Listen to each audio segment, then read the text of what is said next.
ঢাকা শহরে এক অন্যতম ধনী ব্যক্তি বাস করতেন।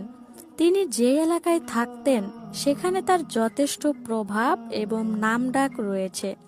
দেখতে বেশ লম্বা, বিশাল দেহ, আচার আচরণে বেশ নরম। বয়স তেমন একটা বেশি না, খুব ভালো একজন মানুষ। একদিন এশার নামাজ শেষে তিনি মসজিদের ইমাম সাহেবের সাথে দেখা করতে গেলেন। ইমাম সাহেব মসজিদের পাশেই একটা রুমে থাকতেন।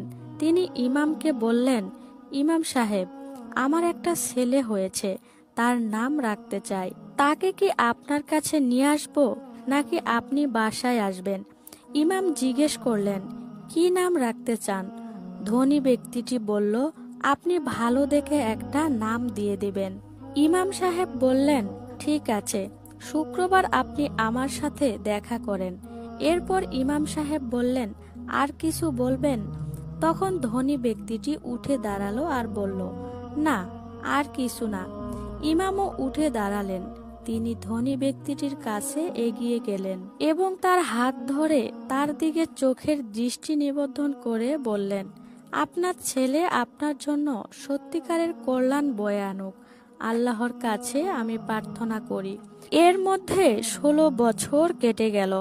ধনী ব্যক্তিটি আবার এলেন ইমামের কাছে। তার চেহারার কোনো পরিবর্তন না দেখে ইমাম সাহেব বললেন, আপনার স্বাস্থ্য এখনো বেশ ভালো দেখছি।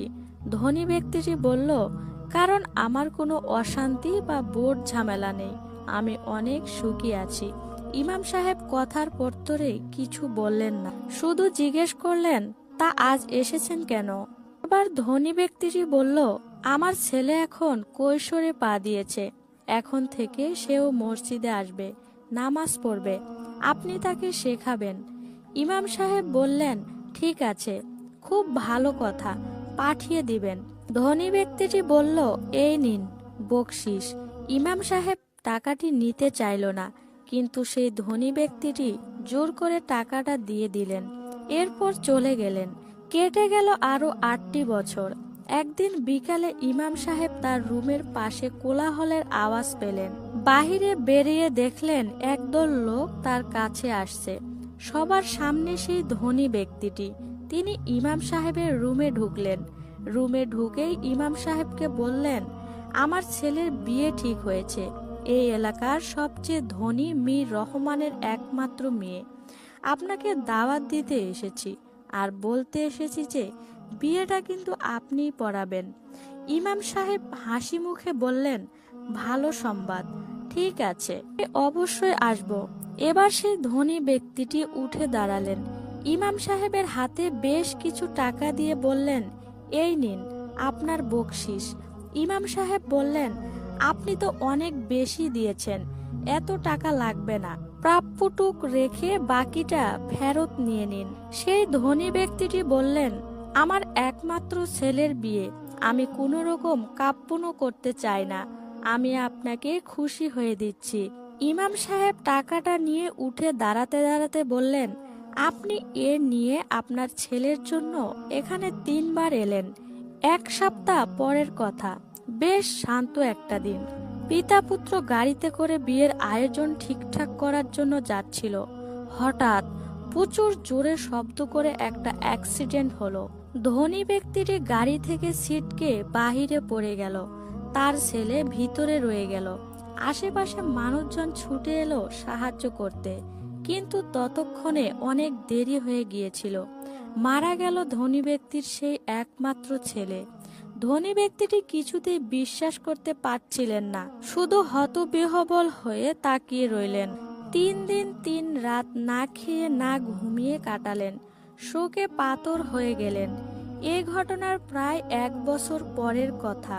শীতকালের এক সন্ধ্যায় ইমাম সাহেব তার রুমের সামনে পায়ের শব্দ শুনতে পেলেন। কে যেন দরজা খোলার চেষ্টা করছে। ইমাম সাহেব দরজা খুললেন। একজন লম্বা পাতলা লোক ঘরে ঢুকলো। শরীরটা সামনের দিকে নুয়ে গেছে, মাথার চুলগুলো সব সাদা। অনেকক্ষণ ধরে ইমাম সাহেব তার দিকে তাকিয়ে রইলেন। লোকটাকে চিনতে বেশ দেরি হলো না। চেহারাটা সম্পূর্ণ পাল্টে গেছে। ইমাম সাহেব চিনতে পারলেন, তার সামনে দাঁড়িয়ে আছে সেই ধনী ব্যক্তিটি। ইমাম সাহেব তাকে বসতে বললেন। ধনী ব্যক্তি শরীর ছেড়ে দিয়ে বসে পড়লেন। ইমাম সাহেবও তার পাশে একটা চেয়ার টেনে বসলেন। কারো মুখে কোনো কথা নেই, দুজনেই নীরব। এভাবে অনেকক্ষণ কেটে গেল। এবারে নীরবতা ভেঙে ধনী ব্যক্তিটি বললেন, আমি আমার ছেলের নামে কিছু করতে চাই। তিনি উঠে দাঁড়ায়ে পকেট থেকে একটা চেক বের করে বললেন, এখানে অনেক টাকা। আজ আমি আমার ছেলের নামে সেই বাড়িটা কিনেছিলাম, সেটা বিক্রি করে দিয়েছি। সেটা থেকে প্রাপ্ত টাকার চেকটা আপনার হাতে তুলে দিলাম। ইমাম সাহেব বললেন, আপনি কি করতে চান? ধনী ব্যক্তিটি বললেন, ভালো কিছু। ইমাম সাহেব মৃদু সুরে ধীরে ধীরে বললেন, আপনার ছেলে অবশেষে আপনার জন্য সত্যিকারের কল্যাণ বয়ে এনেছে বলেই মনে হচ্ছে। হ্যাঁ, ঠিক বলেছেন, আমারও তাই মনে হয়। ধনী ব্যক্তিটি মুখ তুলে কথাগুলো বললেন। তার চোখ থেকে দুটো বড় ফোঁটা ধীরে ধীরে গাল বেয়ে গড়িয়ে পড়তে লাগলো। এই ঘটনাটি থেকে কয়েকটি শিক্ষণীয় বিষয় বোঝা যায়। নাম্বার 1, সময়ের মূল্য বুঝুন। ধনী ব্যক্তিটি তার ছেলের জীবন দশায় তাকে সময় দিতে পারতেন এবং আরো গভীরভাবে শিক্ষায় আদর্শে গড়ে তুলতে পারতেন। সময় মতো সঠিক কাজ না করলে পরে সেটা শুধরানো সম্ভব হয় না। নাম্বার 2, সম্পর্কের গুরুত্ব। পিতা পুত্রের সম্পর্ক শুধু অর্থ বা উপহার দিয়ে মজবুত করা যায় না। ভালোবাসা, সান্নিধ্য ও নৈতিক শিক্ষা সবচেয়ে গুরুত্বপূর্ণ। নাম্বার 3, ধন সম্পদের আসল ব্যবহার। অর্থ তখনই মূল্যবান যখন তা সমাজের কল্যাণে বা সৎ কাজে ব্যবহার করা হয়। নিজের সন্তানের মৃত্যুর পর ধনী ব্যক্তি এটা উপলব্ধি করেছেন। নাম্বার 4, জীবনের অনিশ্চয়তা।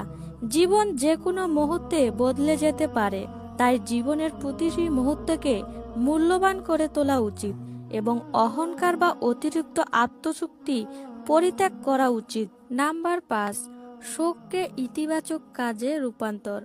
সন্তানের মৃত্যুর শোককে ধনী ব্যক্তি একটি ভালো কাজের সিদ্ধান্ত নেয়। এটি প্রমাণ করে দুঃখ বা শোককে কল্যাণে রূপান্তর করা সম্ভব। নাম্বার 6, নৈতিক শিক্ষা ও দানশীলতা। ইমাম সাহেবের মতো ব্যক্তিত্বের সঙ্গে সম্পর্ক রাখা এবং তার মতো মানুষের উপদেশ মেনে চলা জীবনে কল্যাণ আনতে পারে। এই ঘটনা আমাদের মনে করিয়ে দেয় যে জীবনকে সঠিক পথে পরিচালিত করতে সময় উপযোগী সঠিক কাজ করা জরুরি। প্রিয় বন্ধুরা, ভিডিওটি ভালো লেগে থাকলে একটা লাইক করে আপনাদের মূল্যবান মতামত কমেন্টে জানিয়ে যাবেন।